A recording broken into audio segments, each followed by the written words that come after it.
La divine volonté, pas à pas, par Safia, petite épouse de l'Esprit Saint. La Reine du Ciel, dans le royaume de la volonté divine, à Luisa Picaretta. Prière quotidienne à la Reine céleste.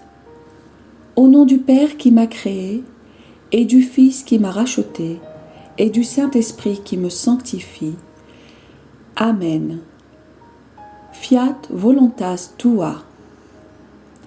Reine immaculée, ô céleste maman, en ce mois qui t'est consacré, je me place sur tes genoux maternels, m'abandonnant entre tes bras comme ton enfant chéri, et te demandant avec véhémence la plus grande de toutes les grâces, celle que tu m'admettes à vivre dans le royaume de la divine volonté.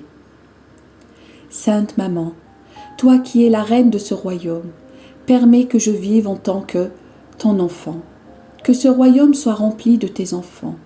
Je me confie à toi afin que tu y guides mes pas et que, soutenu par ta main maternelle, tout mon être vive constamment dans la divine volonté. Tu seras ma maman.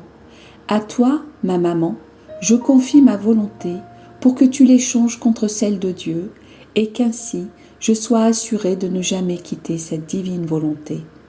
Je te prie de m'éclairer afin que je comprenne bien ce qu'est la divine volonté. Amen.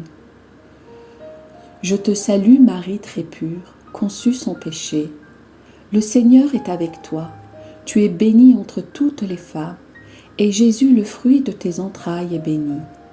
Sainte Marie, Mère de Dieu, co-rédemptrice du monde, Mère et Reine de la divine volonté, Immaculée Conception, Mère des vivants et de l'Église, prie pour nous pécheurs de toutes les générations, et veuille répandre l'effet de grâce de ta flamme d'amour à toute l'humanité, maintenant et à l'heure de notre mort.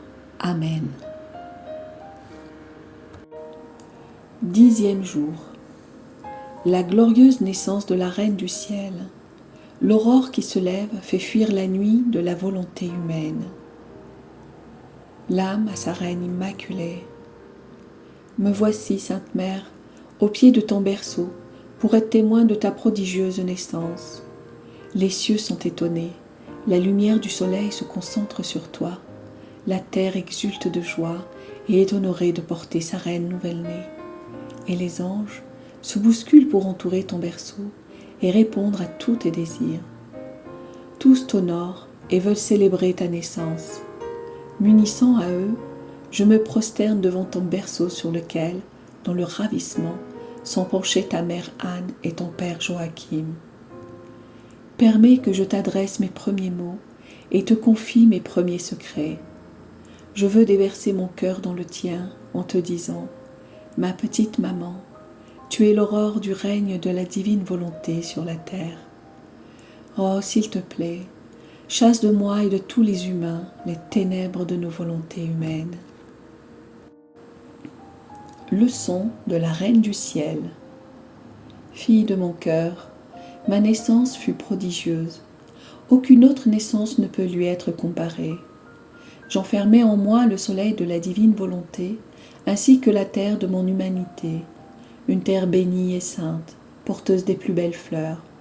Bien que je n'étais qu'une nouvelle-née, je portais le plus grand des prodiges, la divine volonté qui régnait en moi, un ciel plus magnifique et un soleil plus resplendissant que ceux de la création dont j'étais la reine.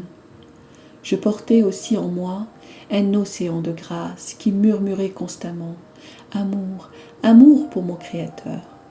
Ma naissance était l'aube mettant en fuite la noirceur de la volonté humaine et présage de l'éclatante lumière du Verbe éternel sur la terre.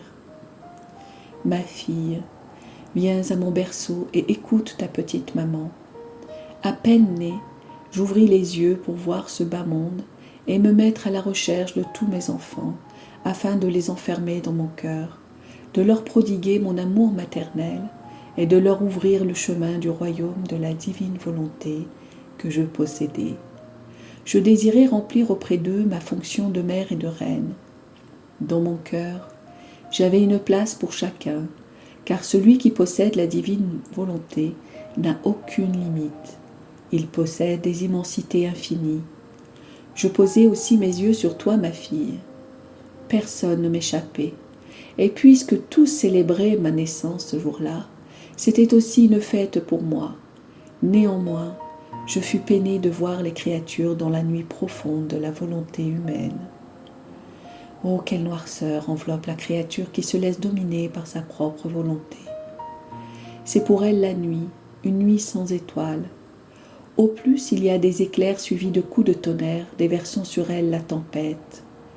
Tempête de frayeur, de faiblesse et de danger, qui la pousse au péché. Mon cœur fut transpercé en voyant mes enfants dans cet état. Maintenant, écoute bien ta maman. Je suis dans mon berceau toute petite. Vois les larmes que je verse pour toi. Chaque fois que tu exerces ta propre volonté, tu formes une nuit en toi. Si tu savais combien de mal cette nuit peut te faire, tu pleurerais avec moi. Elle te fait perdre la lumière du jour de la divine volonté, te met son dessus-dessous et détruit l'amour en toi. Tu deviens comme une pauvre malade, manquant de ce qu'il faut pour guérir. Ah, ma fille, ma chère fille, ne fais jamais ta volonté. Donne-moi ta parole que tu veux contenter ta maman. Là, ma sa reine immaculée, petite sainte maman, je me sens toute tremblante en t'entendant parler de la nuit de ma volonté humaine. C'est pourquoi je suis ici à ton berceau pour te demander, par ta prodigieuse naissance, la grâce de me faire renaître dans la divine volonté. Je serai toujours près de toi, petit bébé céleste. Je joindrai mes prières et mes larmes aux tiennes pour intercéder pour moi et pour tous, afin que le royaume de la divine volonté vienne. Petite pratique. Pour m'honorer aujourd'hui, tu viendras 3 fois me visiter dans mon berceau en me disant à chaque fois « Céleste petit bébé, fais-moi renaître avec toi à la vie dans la divine volonté. » Oraison jaculatoire. Petite maman, fais poindre l'aube de la divine volonté dans mon âme. Amen. Fiat voluntas tua.